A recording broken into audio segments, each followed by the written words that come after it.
श्री ओम श्री सांब शिवाय नमः। श्री शिव महापुराण प्रथम खंड पूर्वाद सचित्र मूल संस्कृत श्लोक हिंदी व्याख्या सहित।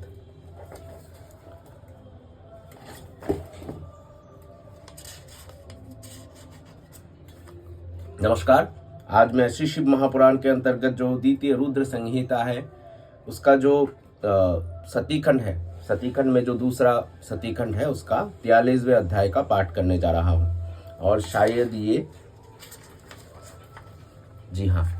ये रुद्र संहिता का आखिरी अध्याय है। पहले हमने विद्वेषर संहिता को कंप्लीट किया था और आज ये रुद्र संहिता का आखिरी अध्याय है। आने वाले कल से नए एक अध्याय का शुरुआत करेंगे। अथो त्रिचोत्वारिंशोऽध्याय। भगवान शिव का दक्ष को अपनी भक्त वत्सलता, ज्ञानी भक्त की श्रेष्ठता तथा तीनों देवों की एकता बताना, दक्ष का अपने यज्ञ को पूर्ण करना, देवताओं का अपने अपने लोकों को प्रस्थान तथा सती खंड का उपसंहार और महात्म। ब्रह्मा जी बोले, हे नारद, इस प्रकार रमापति विष्णु मेरे देवताओं, ऋषियों तथा अन्य लोगों के द्वारा स्तुति करने पर महादेव जी बड़े प्रसन्न हो गए। तब वे शंभु कृपा दृष्टि से सभी ऋषियों एवं देवताओं को देखकर तथा मुझ ब्रह्मा और श्री विष्णु का समाधान करके दक्ष से इस प्रकार कहने लगे। महादेव बोले, हे प्रजापते, हे दक्ष, मैं जो कुछ कह रहा हूँ सुनिए, मैं प्रसन्न हूँ। यद्यपि मैं सबका ईश्वर हूँ और स्वतंत्र हूँ, फिर भी सदा भक्तों के अधीन रहता हूँ। 4 प्रकार के पुण्यात्मा मेरा भजन करते हैं। हे दक्ष, हे प्रजापते, उनमें पूर्व की अपेक्षा उत्तरोत्तर श्रेष्ठ है।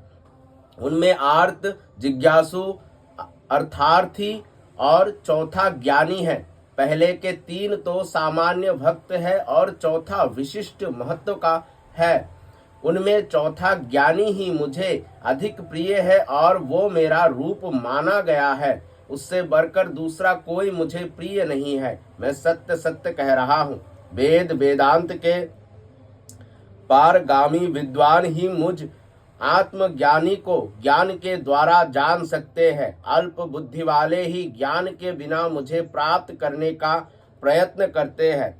कर्म के वशीभूत मूढ़ मानव ना वेदों से, ना यज्ञों से, ना दानों से और ना तपस्या से ही मुझे पा सकते हैं। आप केवल कर्म के द्वारा ही इस संसार को पार करना चाहते हैं, इसीलिए रुष्ट होकर मैंने इस यज्ञ का विनाश किया है। अतः हे दक्ष, आज से आप बुद्धि के द्वारा मुझे परमेश्वर मानकर ज्ञान का आश्रय लेते हुए सावधान होकर कर्म कीजिए। प्रजापते, आप उत्तम बुद्धि के द्वारा मेरी दूसरी बात भी सुनिए। मैं अपने सगुण स्वरूप के विषय में भी धर्म की दृष्टि से गोपनीय बात आपसे कहता हूँ। जगत का परम कारण रूप मैं ही ब्रह्मा और विष्णु हूँ। मैं सबका आत्मा, ईश्वर, साक्षी, स्वयं प्रकाश तथा निर्विशेष हूँ। हे मुने, अपनी त्रिगुणात्मिक माया में प्रवेश करके मैं ही जगत का सृजन, पालन और संहार करता हुआ क्रियाओं के अनुरूप ब्रह्मा, विष्णु और रुद्र नामों को धारण करता हूँ। उस अद्वितीय भेद रहित केवल विशुद्ध मुझ पर ब्रह्म परमात्मा में अज्ञानी पुरुष ही ब्रह्म, ईश्वर तथा अन्य समस्त जीवों को भिन्न रूप से देखता है। जैसे मनुष्य अपने सिर, हाथ आदि अंगों में ये मुझसे भिन्न है, ऐसी परकीय बुद्धि कभी नहीं करता, उसी तरह मेरा भक्त सभी प्राणियों में भेद बुद्धि नहीं रखता।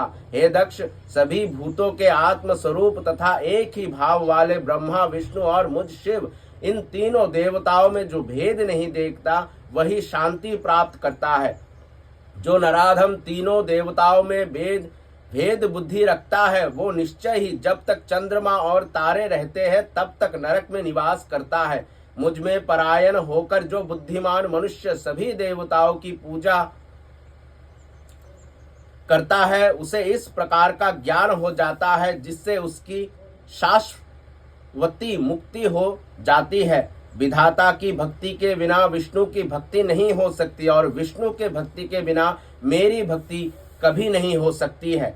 ऐसा कहकर कृपालु सबके स्वामी परमेश्वर शिव सबको सुनाते हुए फिर ये वचन बोले, यदि कोई विष्णु भक्त मेरी निंदा करेगा और मेरा भक्त विष्णु की निंदा करेगा तो आपको दिए हुए समस्त शाप उन्हीं दोनों को प्राप्त होंगे और निश्चय ही उन्हें तत्व ज्ञान की प्राप्ति नहीं हो सकती। ब्रह्मा जी बोले, हे मुने, भगवान महेश्वर के इस सुखकर वचन को सुनकर वहां उपस्थित सभी देवता मुनि आदि अत्यंत हर्षित हुए। शिव को अखिलेश्वर मानकर दक्ष कुटुंब सहित प्रसन्नता पूर्वक शिव भक्ति में तत्पर हो गए और वे देवता आदि भी शिव भक्ति परायण हो गए। जिसने जिस प्रकार से परमात्मा शंभु की स्तुति की थी उसे उसी प्रकार संतुष्ट चित्त हुए शंभु ने वर दिया। हे मुने, उसके बाद भगवान शिव की आज्ञा पाकर प्रसन्न चित्त हुए शिव भक्त दक्ष ने शिव जी की कृपा से यज्ञ पूरा किया। उन्होंने देवताओं को यज्ञ भाग दिया और शिव जी को पूर्ण भाग दिया। साथ ही उन्होंने ब्राह्मणों को दान भी दिया। इस तरह उन्हें शंभु का अनुग्रह प्राप्त हुआ। इस प्रकार महादेव जी के उस महान कर्म का विधि पूर्वक वर्णन किया गया। प्रजापति दक्ष ने ऋत्विजों के सहयोग से उस यज्ञ कर्म को विधिवत समाप्त किया। हे मुनीश्वर, इस प्रकार पर ब्रह्म स्वरूप शंकर की कृपा से दक्ष का यज्ञ पूरा हुआ। तदंतर सब देवता और ऋषि संतुष्ट होकर भगवान शिव के यश का वर्णन करते हुए अपने अपने स्थान को चले गए। दूसरे लोग भी उस समय वहां से सुख पूर्वक चले गए। मैं और भगवान विष्णु भी अत्यंत प्रसन्न हो भगवान शिव के सदा सर्व मंगलदायक सुयश का निरंतर गान करते हुए अपने अपने स्थान को सानंद चले गए। सत्पुरुषों को आश्रय देने वाले महादेव जी भी दक्ष से प्रीति पूर्वक सम्मानित हो प्रसन्नता के साथ गणों सहित अपने निवास स्थान कैलाश पर्वत पर चले गए। अपने पर्वत पर आकर शंभु ने अपनी प्रिया सती का स्मरण किया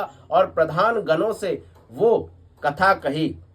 विज्ञानमय भगवान शंकर ने लौकिक गति का अवलंबन कर अपने सकाम भाव को प्रकट करते हुए तथा सती चरित्र वर्णन करते हुए बहुत समय व्यतीत किया। हे मुने, वे सज्जनों के शरणदाता, सबके स्वामी, अनीति न करने वाले तथा पर ब्रह्म है। उन्हें मोह, शोक अथवा अन्य विकार कहाँ से हो सकता है। जब मैं और विष्णु भी उनके भेदों को कभी नहीं जान पाए तो अन्य देवता, मुनि, मनुष्य आदि तथा योगी जन की बात ही क्या है। भगवान शंकर की महिमा अनंत है जिसे बड़े बड़े विद्वान भी जानने में असमर्थ है, किंतु भक्त लोग उनकी कृपा से बिना श्रम के ही उत्तम भक्ति के द्वारा उसे जान लेते हैं।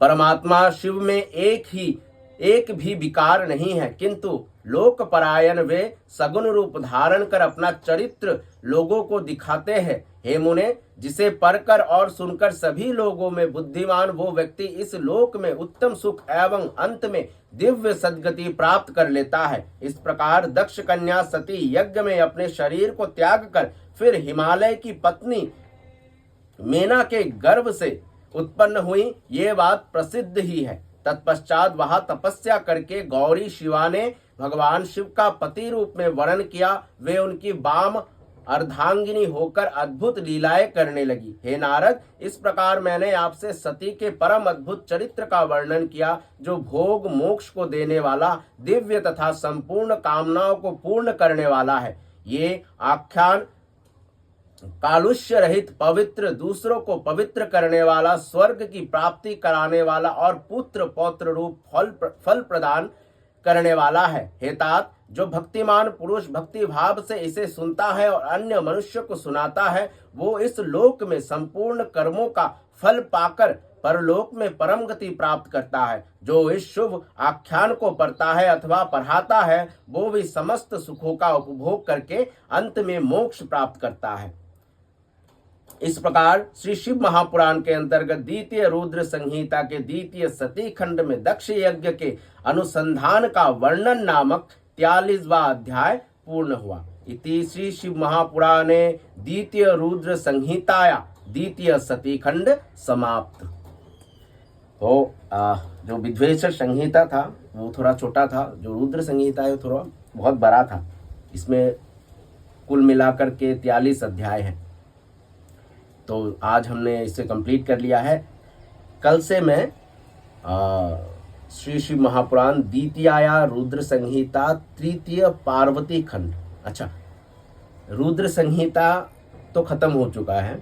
रुद्र संहिता में 2 सती खंड थे, वो भी खत्म। अभी ये रुद्र संहिता का 3य खंड है। द्वितीया रुद्र संहिता माने रुद्र संहिता का दूसरा भाग है, लेकिन 3य पार्वती खंड अथो प्रथमोध्याय। द्वितीया रुद्र संहिताया 3य, जहां हम प्रथम अध्याय में पितरों की कन्या मेना के साथ हिमालय के विवाह का वर्णन। अच्छा, तो हिमालय जो राजा थे, हिमालय पर्वत के, शायद बाद में पता चलेगा, उनके जो पत्नी थी मेना, जिनके गर्भ से माता पार्वती का जन्म हुआ, उन दोनों का विवाह कैसे हुआ, इस बारे में अगले अध्याय में पढ़ेंगे। तब तक के लिए धन्यवाद। सांब सदाशिव सांब सदाशिव सांब सदाशिव हर शंभु।